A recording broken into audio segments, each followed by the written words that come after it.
I put my trust in you, and I trust in I put my trust in you, I put my trust in love. I put my trust in you, and I trust in I put my trust in you, I put my trust in love.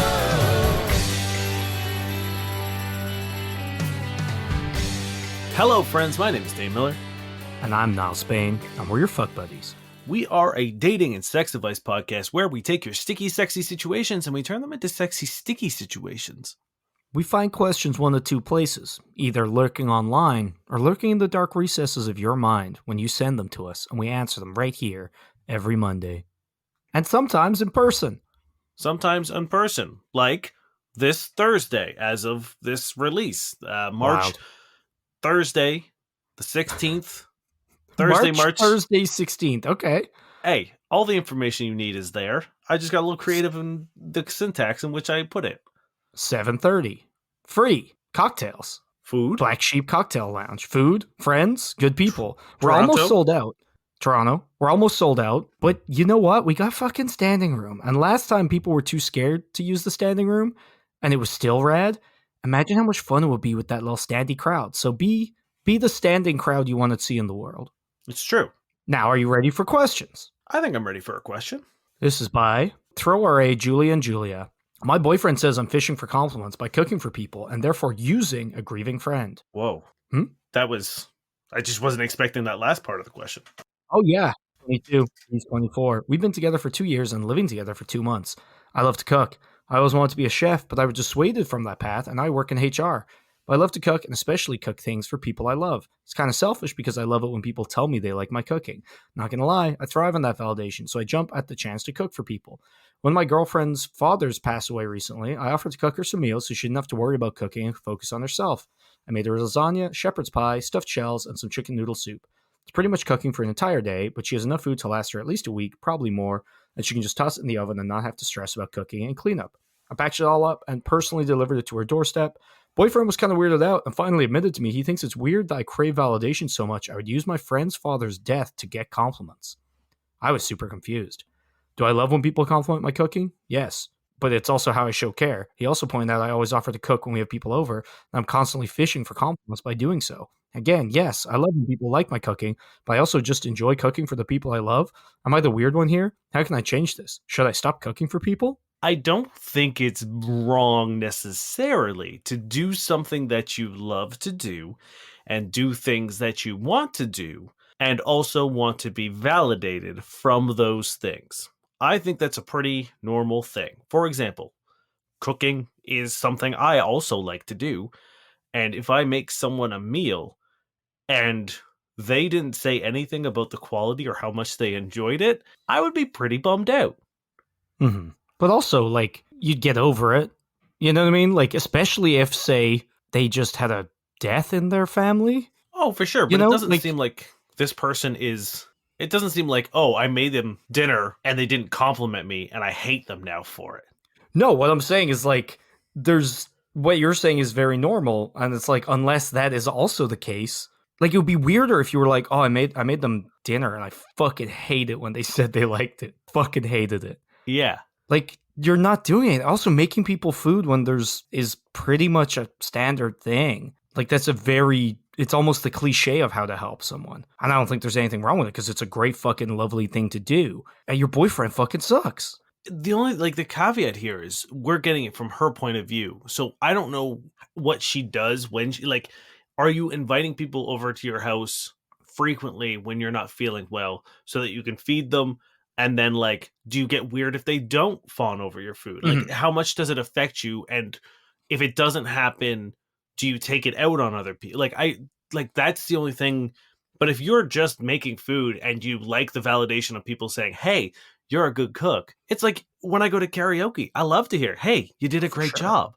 It's not like I'm only there and only doing it for the validation. Also, I don't necessarily think it's a bad thing to do nice things to feel good about yourself. If that's the way that you sort of ego boost yourself, I don't think there's anything really wrong with that.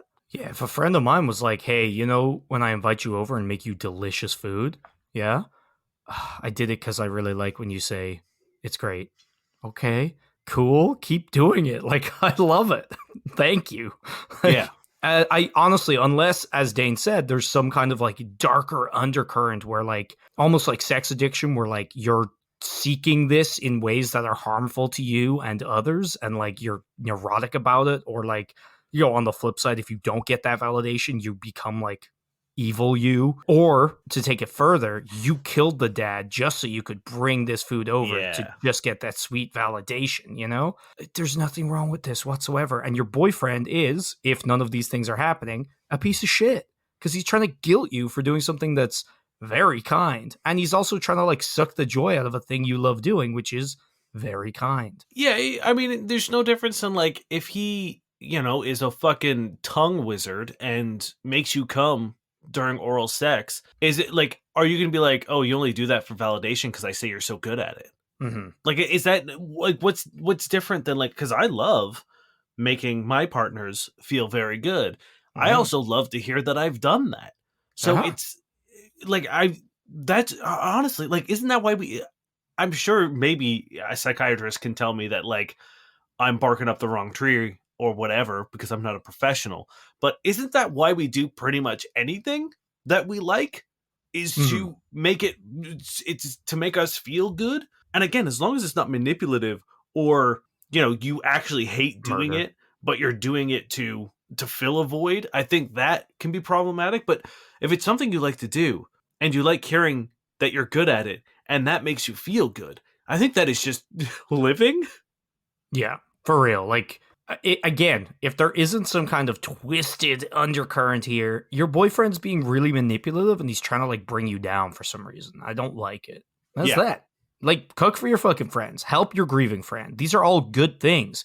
It doesn't get negated because you enjoy the fact that someone enjoyed it. Yeah, just tell your boyfriend he's on his own for meals now. Just be like, okay, that's fine. If it weirds you out, you don't have to eat it. That's fine. Mm-hmm. You can make your own dinners now. Kill his dad and don't make him dinner. See how he feels. Kill him. Don't make his dad dinner. Ooh. Do make his dad dinner. Sleep with his dad. That'll show him. That'll show him. Don't do any of these. Our lawyers are telling me I have to point out this is a joke. This is the part of the show where we pretend that we give bad advice. I wonder if we could be charged with the amount of times we have suggested to kill someone. You'll see in episodes 1 through 230, there's about a 3 murders per 10 episodes average. What if there's like a serial killer out there who every time we say that does do it? I'd feel terrible. But as long as I don't know about it, I feel fine. This is I just feel terrible for the fact that they can't take a fucking joke. I feel bad that they can't take a life without us telling them to. Yeah. Learn to murder on your... No, okay. The lawyers, please. My lawyer is... I locked him outside and he's like biting his way through the door like some kind of bored husky. This is from a part pineapple. Oh, he's in. Oh, no. Litigation. That's what lawyers sound like. Objection. This is a part pineapple. Can't have sex without alcohol.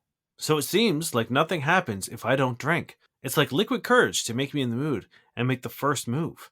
But also sometimes even then nothing happens. Lately, haven't been drinking as much, so now my sex life is next to nothing. I wish I had more details. Yeah. I assume, like, are they saying they can't get it up? Is it a guy? Is it a girl? I don't know. Or is it just like, if you don't go out and drink, you don't have the confidence to approach people? Or like, is it because you don't want to have sex unless you're drunk? Mm-hmm. Yeah. Fuck. Okay, well, let's go through them all. Yeah. If it is the fact that you aren't confident enough to meet people when you're sober, like, welcome to everybody in a way, because, like, that's kind of why people drink, for confidence, for social lubricant. I think a lot of people really enjoy that when they start, and, like, for a lot of people, it then becomes a crutch, and it's like, the more you go out and only drink, the less able you are to go out and not drink and still maintain that level of, like, confidence and, like, chattiness and socialness. And it takes practice, it takes practice. It takes, Dane has mentioned it before, maybe not on this, but definitely on this podcast, on both. Take an improv class if that's the case. If you're so, insecure, and again, I get it, we've all been there. Take an improv class, learn to be more confident and more spontaneous and chat better, and that'll help in that regard. If it's like you can't get it up or feel aroused, that is going to be like a different issue, and again, I think it stems from lack of confidence, and I think practice will help, but maybe seeing a sex therapist or a Yeah, therapist. a mental health professional would probably help you with that, because anytime there's really there's like two reasons why arousal won't happen. There's usually like a medical reason or a physical reason Mhm. or a mental block. It could be Yeah. repression, it could be past trauma, it could be nerves, stress, like any number of reasons as to why you might not be aroused in the moments in which you should be aroused. Mhm. And it might not even be a blanket issue. It could be with certain people because of nerves or, whatever. So relying on alcohol ends up getting you into a slippery slope of addiction or of reliance. And the Mhm. second you start needing to rely on a substance to achieve something that you should be able to do normally, or, I'm not saying, like, there is obviously medication for arousal, things like Viagra and stuff like that. Those are fine as long as they're being used responsibly and prescribed by a doctor and so on and so forth. But more of like, if you start training your brain that, like, oh, I can only get hard, or I can only have sex when I'm drunk. You condition yourself to believe that. Yeah, And if it's not already a problem, the more you feel that that's the only way you can do it, the more it's going to become a problem. yeah, All right. If it's that you don't feel like you want to have sex, then you probably shouldn't be having sex. or once again, it's, very similar Or to it's the some kind of way, like block, right? yeah, very similar in the way that I used to be very, very scared of dancing. I Fair. It just was not something I wanted to do ever. But the second I got drunk, it's all I wanted to do. I just wanted to dance. And I was like, okay, maybe there's a correlation here of being like, I do want to dance. I'm just very nervous about it. I'm very shy about it. So maybe I should try to try to break out of my shell and enjoy dancing sober. And that was something that I worked on for a while. Could be something similar in the sense of like, you want to have sex, but there are mental blocks in the Mhm. way, and the alcohol helps knock those walls down temporarily. Mhm. And lastly, it could be that the only time you're around people is, like, let's say you're at a bar or a party and there's alcohol there. So if you're not drinking, you're not going to these parties, you're not going to these bars, and all of a sudden, where are the people at? So in that case, join a club, go do a kickboxing class, go start rock climbing, go to an improv class, like do clay, whatever, like do something that'll take you into environments where you're not drinking and you'll meet other people. And I think we've covered most of the reasons this could be. Yeah, I do also want to, you brought it up in the sense of like, it might also not be as dire or weird as you might think it is, because it might be one of those things where it's just like, oh, the only time I hook up is when I go out and like be social. And it's Mhm. like, yeah, same thing with like, oh, I went and got drinks with someone on a date, and then we went home back to their place and we hooked up. I think it's like, as long as you're not getting like a blackout, but if you just have a couple drinks and get a little loose, I think that's kind of normal. I think it's pretty Yeah. common to have a couple drinks before, especially if you're dating, like, to go on a date and have a couple drinks on that date is kind of like what you do. Yeah, I think like unless you have a different, like if you have a problematic relationship with alcohol or you just don't want to drink, it's like if you're having drinks every now and then that's happening, that's fine. But if you have an issue doing it sober and you want to, then I think look into what we prescribed, Yeah, like pod doctors. not And doctors. again, it's mostly practice. I'd love to know the ages as well. I'd love to know a lot of things, but like it comes down to confidence, practice, and like if it's an extraneous and extenuating circumstance, go see a professional. This is by Throw RA Extension. My girlfriend likes to feel small by being picked up. I don't know if telling her the work to do that will make her feel insecure or be sweet. Should I tell her? She's 6'1", I'm 6'4". We're both pretty tall, and one thing she mentioned is she likes feeling small with her partner. Earlier in our relationship, I tried picking her up, and other stuff I've done with exes who are smaller, and I couldn't do it. I've always been fit and athletic, regularly work out, but at her height, it ain't easy picking her up. So for the past 6 months when I hit the gym, I've been doing it with the goal of being able to pick her up and toss her around a bit. Now that I'm confident I can, when I do it, I'm sure she'll ask me where this came from. I don't know if I should mention the time I spent training for her, or if that'll just make her feel self-conscious about her size. For background, she is fit but tall, so she's inevitably heavier than the average gal, and I know she had insecurities about when she was younger. I know a small part of that is still in the back of her mind, even though I always tell her how attractive I find her and her long legs. Heavier women, how would you feel about this? And would you rather know or not? I don't think there's any real benefit to saying, hey, I'm going to the gym to lift you. I feel like, especially with the knowledge and the background that she used to have insecurities about her size and her weight, I don't think hearing I needed to do extra special work in order to do it is necessarily a good idea. Yeah. I feel like you want the validation. You want, like, our cooking friend, you want her to be like, hey, you put in the work. Good job. Because you put in effort. You did this for her. It's sweet. You want the reward of being seen. But I think what you're going to do instead is take away from what you're working towards.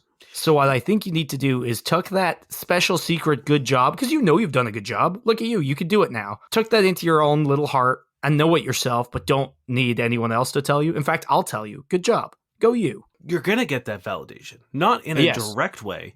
Exactly. In the way, in her pleasure and happiness of you being able to do it is you being like, I did it. Mm-hmm. So, yes, she won't say, oh, wow, you went to the gym to work out for me, to lift me. That's really cool and really nice. You will know that all of those things are true when you heave her over your shoulder and she giggles and she loves it. That's where you get your validation. 100%. So, like, took away the need for that, know that you did a good job for that yourself, and bask in the glow of when she tells you in a different way. Because the danger of you trying to spell it out is that you say, hey, you're heavy and big, and I had to make a special project to that's not great. No, not at all. And like, regardless of, yes, should you be able to tell your partner something factually true and not in like malicious at all? Like, it is a sweet gesture for sure.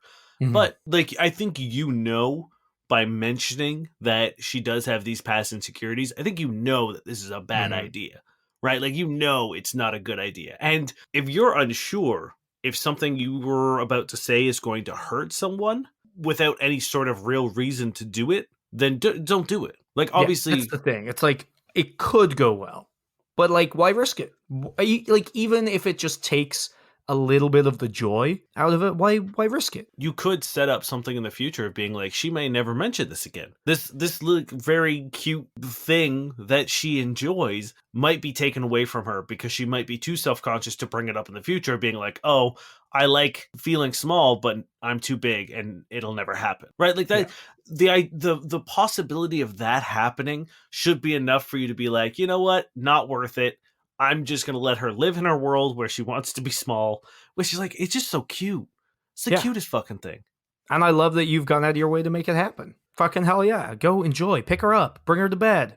Have fun. I think it's a valuable lesson to sort of like really think and be like, is this necessary to say? And if it's not necessary and there is a potential for them to be hurt by it, then I think it's better off to not say it. Obviously, there are circumstances where you do need to be, have to sort of rip the Band-Aid off on certain topics. And by all means, like, if you have to break up with someone, it's like, obviously they're going to be hurt by that. But you have to do it. Those are circumstances where, yes, someone might get hurt, but you need to say it. Whereas this is, someone might get hurt and you don't need to say it. Yeah, this is not one of those moments. This is from Chicken Doodle. How do I stay safe when finding fuck buddies? Hi. Female 19-year-old, new to the world of sex. I'm still a virgin, but I realize I get horny quite often. I, thus, am looking for fuck buddies and thought of going on dating apps like Tinder, but I'm reluctant to do that because I'm scared I'll get an STD. I'm into being eaten out, etc., so condoms won't really help with that if the dude has a cold sore or something. I could get herpes. Also, I don't know how safe it is to fuck a random guy. What if he gets more rough than I want and doesn't respect my boundaries?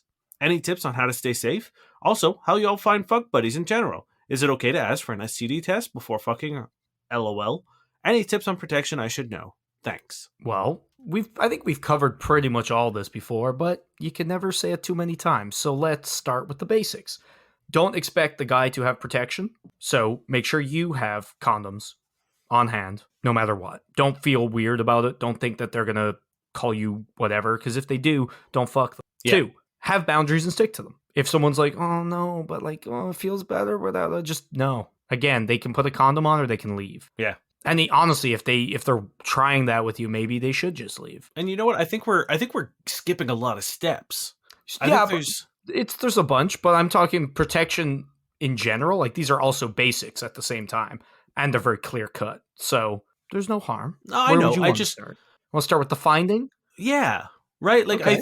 I think you seem to think that just because you want to have casual sex or find a fuck buddy, that there's no vetting process at all. Well, yes, but I was going to get to that. But the thing is, for me, it's like those are very easy steps. We can just be like, boom, in, out, done, have protection, stick to Yeah, your sure. boundaries. And then we talk to the more nebulous stuff, which is safety, finding people, blah, blah, blah. And what you point out is very important, a vetting process. You don't just go, hey, I'm 19, I'm a virgin, I saw your face on an app, come to my house, and we're going to fuck.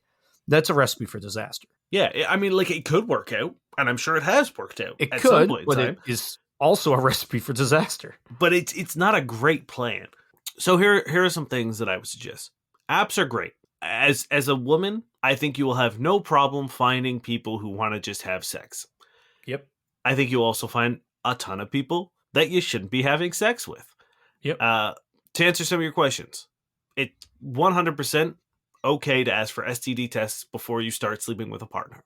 Yep. It is completely normal. It's also completely normal to ask for like frequent or periodic STD checks, even if you've been sleeping with the same person for a while. There is, especially if you're not like exclusive. Yeah. And if they get weird about it, and if they don't want to do it, then be like, okay, great. I don't feel comfortable sleeping with you anymore. Because I want to make sure that we're being safe. I want to be safe for myself. I want to be safe for you. I want to be safe for other people that we may be sleeping with. Yep. Great. So yes, you 100% can ask for STD checks, and paper swapping is a very common thing to do within the casual sex environment. So cool. It's great that you're thinking about it. In terms of apps and like just grabbing a random dude, don't do it. Just because you're having casual sex doesn't mean that it has to be detached from any sort of, like, you should like that person 100%. one way or the other. That's the thing I was going to say is like your first date and your first time meeting a potential fuck buddy should pretty much go the same, right? You should meet them for drinks or coffee or whatever. Talk to them, vet them. Like you don't want to invite them to your house because as you said, with a random guy, it could be unsafe. The potential for danger is there. And as Dane said, you want to like this person. Just because you're fucking them doesn't mean you have to hate them. So you go out, you meet somebody, you see how you vibe with them, and you see if you want to sleep with them. And you don't even have to sleep with them that first time. You can do it as quickly or as not quickly as you want, but meeting them in a public place and getting like an idea of who they are, essential. You can also set the tone of the relationship early on too. Like if you're willing to talk about, your sexual boundaries or whatever, obviously don't do it in a clinical way, but if you're happy to like lay out what you're looking for, it sets the tone of being like, I'm going to be open and honest about this, and I'm going to be communicative about this. And if someone gets spooked by that, that might not be the partner for you, and it probably isn't the partner for you. When you're young and horny, you can also be dumb. You can still be dumb when you're old and horny, but like just because you can fuck someone doesn't mean you should. Yeah. Oh yeah, absolutely. And just because they're hot doesn't mean you should. Because, you don't want to trade your happiness in any way. So, like, just try to weed out people with red flags. Again, you're a girl on a dating app. You shouldn't have any difficulty. So it's like you don't need to take everything that comes your way. Take what you want. And then be picky about that list as well. Like, you know what I mean? Like, 100%. Be picky the whole way through, because it is, I know you're 19, I know you're a virgin, I know you're probably looking to experience a bunch of things. Be picky. You will be so much happier with a handful of incredible sexual experiences than like a dumpster fire of mostly bad sexual experiences, because that also could ruin potential sexual experiences and partners in the future if you become jaded or bitter or become expect mean certain or things or like it's a really slippery slope into falling into the all men are garbage, all men are trash, all men just want sex. It's like but there are dudes out there who are happy to be communicative, who are happy to give you STD checks, who are happy to respect your boundaries. Like those all exist. You just have to sort of put in a little bit of extra work and not expect people to be falling at your feet ready to do what you want. Yeah, I think like dip out when you see red flags. And like by being picky, I don't mean being an asshole. You know what I mean? Not like, oh, they're not 5'12" or 5'11", whatever, 6 foot. No, that's me being picky. It's like that's superficial shit. And by all means, go for what you want, but like, don't be picky in a shit way. Be picky in a, oh, this guy's pretty hot, but he's a piece of shit and he won't get the STD test and like he keeps trying to take the condom off and blah, blah, blah. It's like, don't sleep with that person. Yeah. I think a very important thing to learn is that it doesn't matter if you say, hey, let's go over to mine and have sex. If you get to yours and feel like you don't want to have sex, you do not have to have sex. Doesn't matter at what point you want to, you can revoke consent at any time. And make sure that your consent is concise and clear as well. Yeah. Don't make people work for it. Don't think that is like, try not to play the games that you think sex might be. Yes. Enter sex and your sexual career with very clear definitions of what is important to you. And Niall said that earlier of being like, set your boundaries and stick to them. And go in being like, I want STD checks, I want protection, and I want, I don't know, whatever else you want. And know that like those are the things you want. Don't go in being like, I want this kind of person or this kind of guy because I see it on TV. I want this kind of thing because of this kind of thing because I saw it on TikTok. I like, don't do that. Do what you want. Do what you think is going to feel well, and then tailor it. If you do it and you're like, oh, that was not for me. I do not like rough sex. I thought I might because I like watching it, but I do not enjoy it. Then great. Don't force yourself into thinking that's what it should be because you have taken outside influence. Yeah. Also, like, you might just have fucked somebody who's bad at, you know, so if there's something you think you want and it turns you on and you tried it and it didn't work, depending on how that went, it could just be the person. Because again, you're young. They're probably, hopefully, also young and inexperienced. Also, don't be mean. Don't be cruel. Be kind. And I think that should be established for everybody. But like, if for some reason somebody comes too early or doesn't have the biggest dick in the world or you feel insecure, don't lash out. Because like you're coloring the rest of your sexual experiences for your life and also theirs. So it's like, don't let people be shitty to you and don't be shitty to other people. And some other basic things. Niall already said it. First meeting should be somewhere in public. Don't be afraid to let people know what you're doing. If you have a best friend or someone you're close with, be like, hey, I'm going to meet this guy. Here's his profile. I met him on or Bumble or Hinge or wherever. This is the bar we're going to, and I might bring him back to my place. Yeah. Great. And then maybe set in a check-in time if you want as well. And that way you can be like, oh, you know, I just have to send a text or, you know, work is calling me or whatever.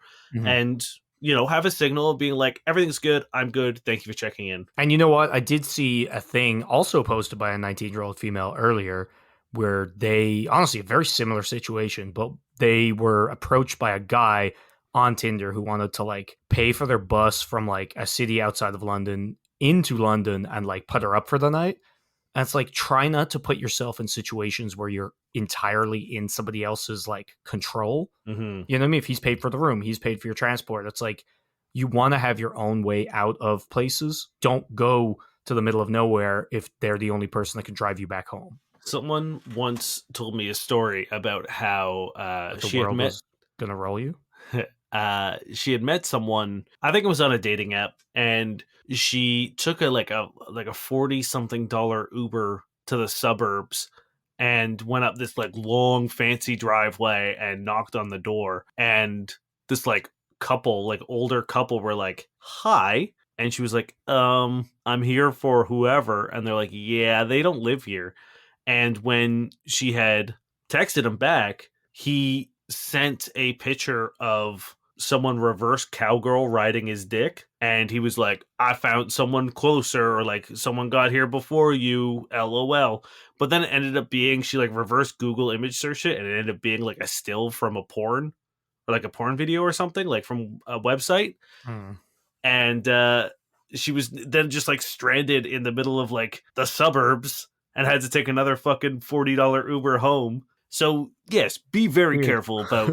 I was like, why? Hey, that's not a great situation, but it could have been worse. Like if you get somewhere and you feel stranded, it's like you don't want to have to make the choice between making big moves like bucking another train home or like having to buy another accommodation and sleeping with someone. You know what I mean? You don't want to have to weigh that. Yeah, exactly. So, and if you do, don't fucking sleep with them. If someone's trying to coerce you or like trap you, fuck it. Your $100 bus ride is going to be shit, but like you can make $100 back. Yeah.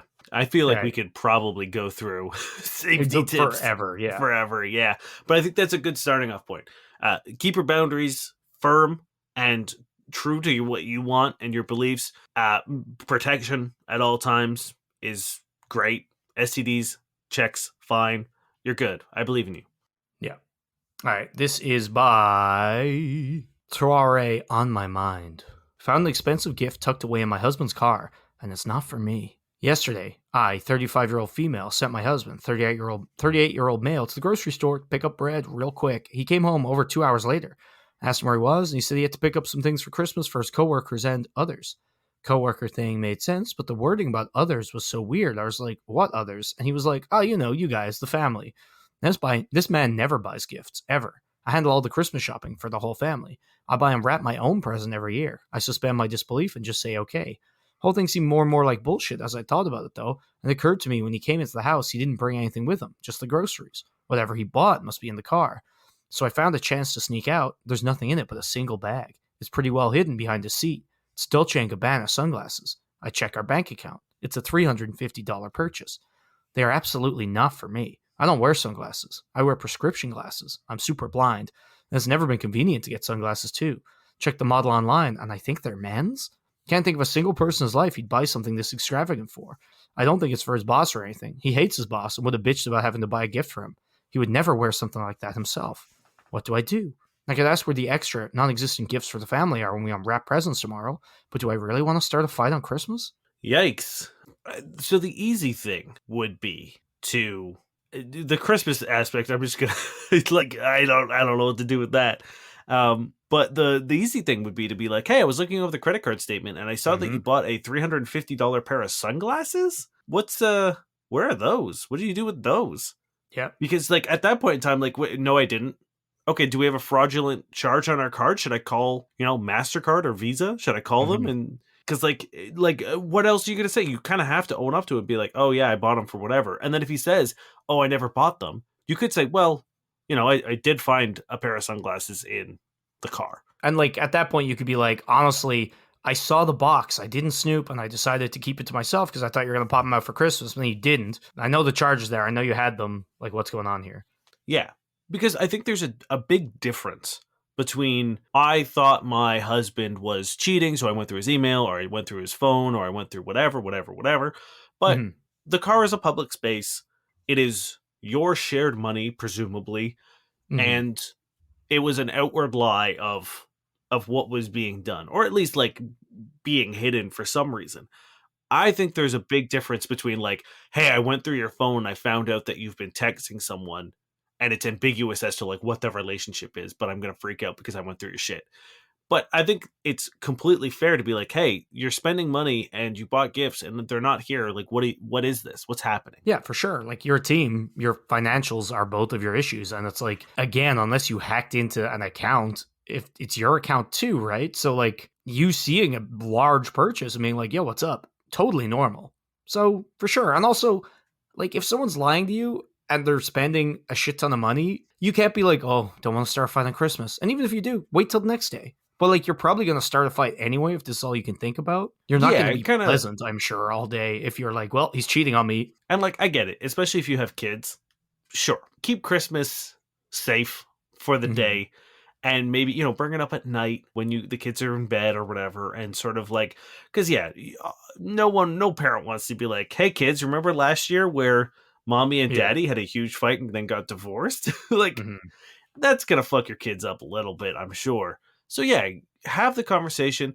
Again, be calm, be rational. Try to keep it like just the facts. Be like, I found the bag, I saw the purchase. I would like to know what's going on, right? Because I think flipping out and being like, who is she? Is a recipe for nothing to get clear. It'll just be defensive. People are going to say mean things to one another. People are going to say things they're going to regret, and it's going to end terribly. It might still end terribly once you get the answer, but at least you aren't going to start at 100, because it's like, an improv scene. The second you pull a gun out, there's nowhere to like go from there. So I think the second you yell at someone and accuse them of cheating, there's really nowhere to go but up. Okay, now, is your husband Snape? Oh, it could be Snape. He could be snaping. Are you going to get a Joni Mitchell CD on Christmas? Because if so, you've been Love Actually'd. It's true. Could be. Maybe he's trying to do all of them. Maybe like Christmas Day, he's going to show up with the fucking cards as well. And just also a bunch of terrorists and put you in the big tower. Well, I was doing Love Actually still, but Oh, I thought you meant all of the Snape movies. no, I meant the fucking Rick from Walking Dead with his cards outside the house. Oh, yeah. But hey, I maybe want he's you just, to know I'm fucking my coworker. yeah, maybe he's just straight up gonna fucking Alan Rickman the hell out of this. Because What hey, if he's it's two Christmas movies back to back. yeah. Mm. What if he's having like a midlife crisis and he thinks this is his time to get really cool shades? Right? Maybe he's just like, is there a leather jacket? Did he put a down payment on a way too fast sports car or motorbike? Yes, it's the car you found it in a white Corvette. Yeah. That he just got. Or does he have maybe it's just for his bro. Maybe he just loves his bro. There's just a really cool friend he has not let you meet because he's just so fucking cool. Yeah. Like $350 sunglasses cool. Yeah. It's just like he's like, man, I love you. I love you more than anything in my life, Fabian. But you know I can't introduce you to my wife or my kids. You will instantly replace me. You're too cool. You're just too cool, Fabian. Here are these sunglasses. This is the tax that I have to pay you to stay away from the people that I love in my life. And she never said they were good sunglasses. So maybe he's trying to uncool Kev. Like he got him shit sunglasses, and Kev's too cool to not wear a gift from a friend. And once he wears it, it's like -10 to coolty. I don't know, Like, man. that's $350 is... I mean, I guess no. A lot of expensive high fashion shit is actually really fucking ugly. So yeah, Arguably, the more expensive, the more stupid it looks. Yeah, this is true. So yeah, I mean, those are your two options. Just give your husband a real hard look. Is he growing his hair out? Get Dumbledore to talk to him. At the end of the episode, we like to hop onto online dating platforms such as Tinder, Bumble, Hinge, and comb through the profile. See what works, what doesn't work. Find red flags and point them out for you to make your online dating experience a little more enjoyable. This is Camila, looking for someone to share book recommendations. Ways to my heart. Make me food. Buy me food. Be food. Firm believer in a Kaizen mentality. My family is a huge part of my life. Is that a Kaizen mentality? Yeah, isn't that an anime thing? I don't believe. Well, Jujutsu Kaisen is, but I don't think a Kaizen mentality is. Oh, Kaizen mentality. You can always make or do things better, even if they seem to work well in a particular moment. Exactly like jujitsu. Yeah, true. I like giving book recs. I like cooking, and under the right circumstances, I could in fact be food. I'll give it like an 8. Yeah. All right. Yeah. This has no name, but it's a Hinge prompt. You should not go out with me if you are not an easygoing, photogenic, hot lady. Laughing, crying emoji, wink emoji. I like that he doesn't say attractive. He just says photogenic, right? He says easygoing, photogenic, and hot. Oh, never mind. So like you can't be hot and chill, but not photo well. Yeah, You can't be chill and photo well, but not hot. It's like that little Venn diagram. Exactly. He wants that bullseye in the middle. Gotta have that middle. This is bad. This is obviously. bad. This is not good. I think, I think we all want to find someone we find attractive. That's the thing that weirds me out is when people are like looking for a sexy guy. No shit. Like, yeah, of course you are. We all are. Yeah. So Again, it's I like don't know. being the whole looking for someone honest. It's like, yeah. Yes. Yeah, I don't think Yes. not a whole lot of people on this app looking for just pathological liars. Mm-hmm. So I'm gonna give it a 2 because it's not Sure. great, but like it's Maybe with the emojis they're joking, right? Maybe they're like, ah ha ha ha. They know they're poking fun at, but no, it's shit too. This is Beatriz, looking to find people with similar interests and see where it goes. I like to have an active life filled with diverse activities, which include, but not limited to, traveling, hiking, concerts, art shows, film festivals, wine and beer, food tastings, and a lot more. Always open to try new things. Mm-hmm. They're all very generic, but I'll give it a 7. This is my thing. If you're going to do a list like this, I want specifics. Yeah, right? Being like, I want to travel and go to festivals and eat and drink. It's like, yeah, again, isn't that all of us? Honestly, the only one I wouldn't really change is the wine and beer and food tastings. I think like that's cool. Mhm. But Sure.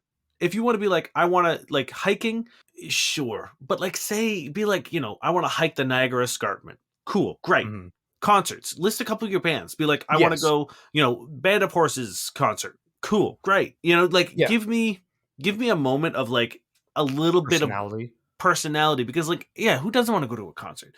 Who doesn't want to travel? Who doesn't want to go eat and drink? Sure. Yeah. All those things are whatever, but like, find a moment to be specific. If we can teach you 100%. anything, sneak specificity in there. So if you have a list like this, be like, I really want to travel Europe. I want to do Southeast Asia. Great. Obviously, that doesn't mean that like our first date, we're getting a fucking plane ticket and going to Southeast Asia, or, going to see Ed Sheeran in concert. But at least I get a taste of what you're actually into. Yeah, and the thing is like, if you just say travel and the rest are specific, that's fine. You know what I mean? But if none of them are specific, it's just like, okay, cool. Thank you for the color beige. Yeah, I think there's like a big difference between if someone's just like, I want to go to all inclusives, I want to spend my Yes. time in Mexico. It's like, yeah, that's not the travel I want to do.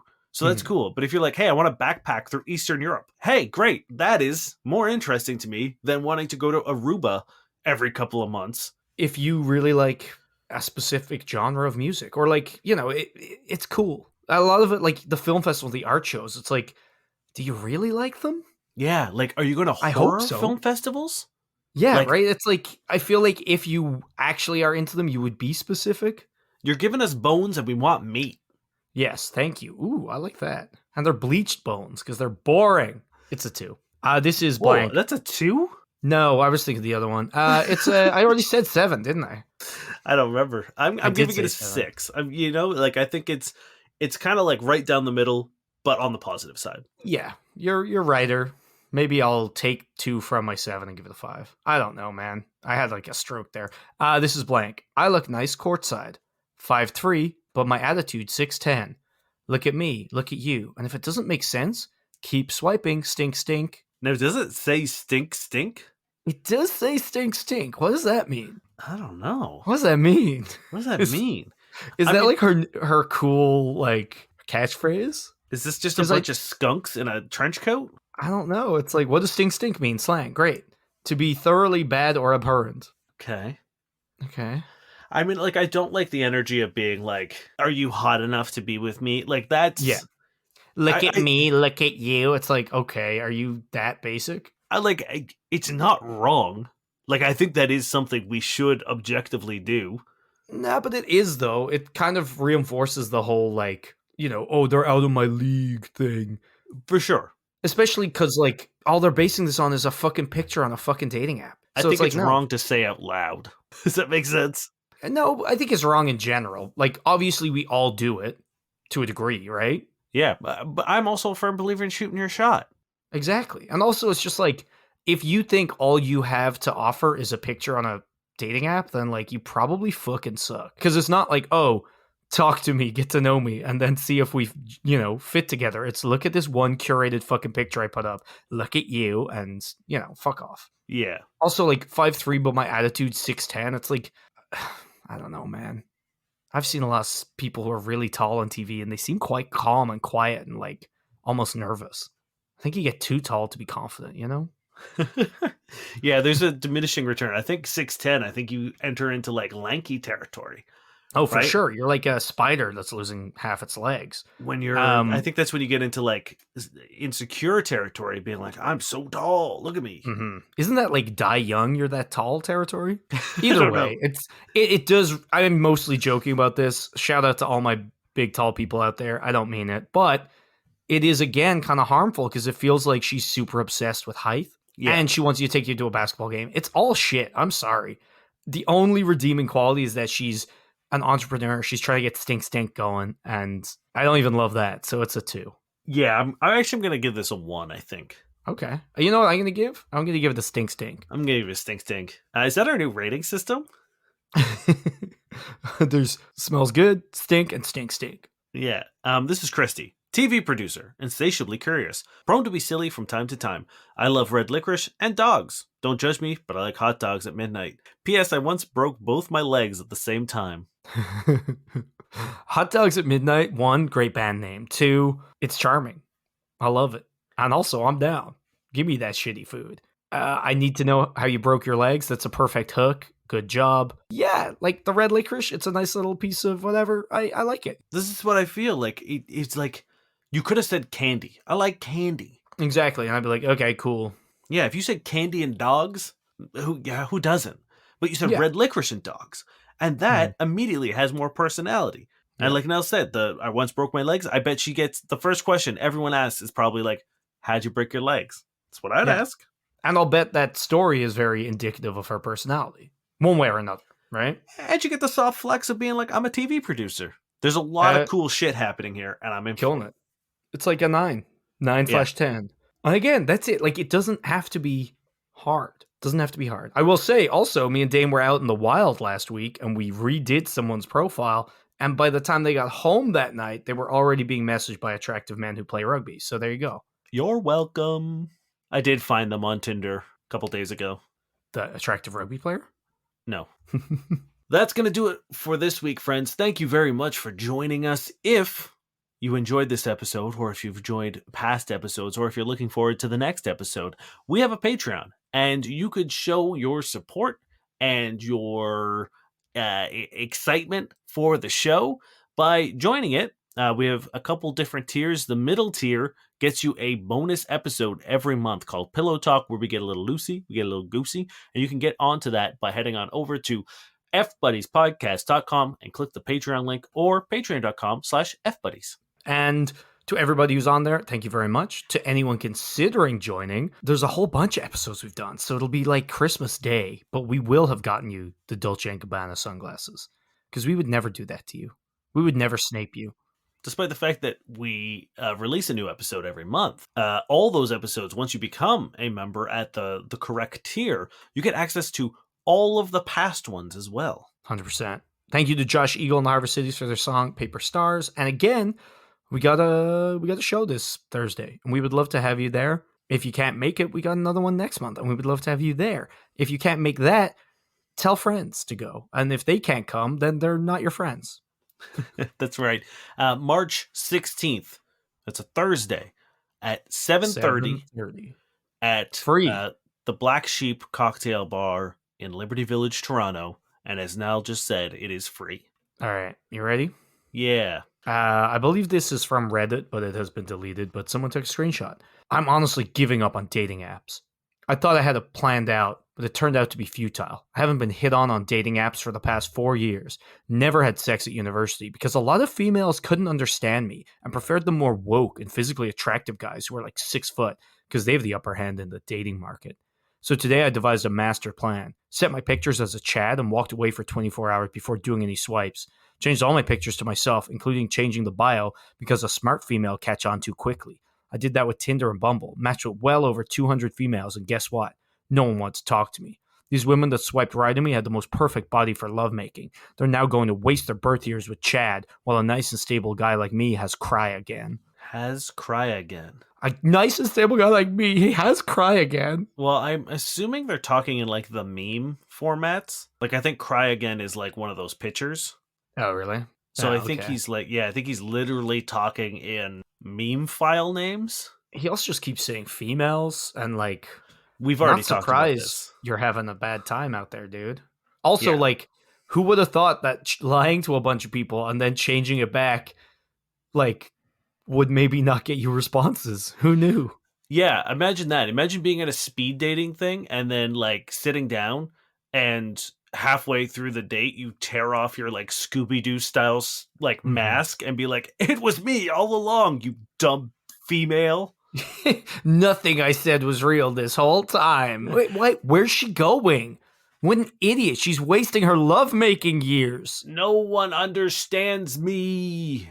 Oh, you like woke and attractive men? I love the idea of him being like, "No one understood me in college." Yeah, dude, probably because you were pretending to be a handsome man with some sort of like, weird jaw prosthetic on to make it look like you had a jawline. I also just love that, like, oh, the guys who are more woke than me. It's like, so you mean like people who are, empathetic and maybe give a shit about people? Because, like, And don't call women females? yeah, and maybe, care about LGBTQ rights and shit and are nice people. Like, I don't know. Like, unless, how is woke a bad thing?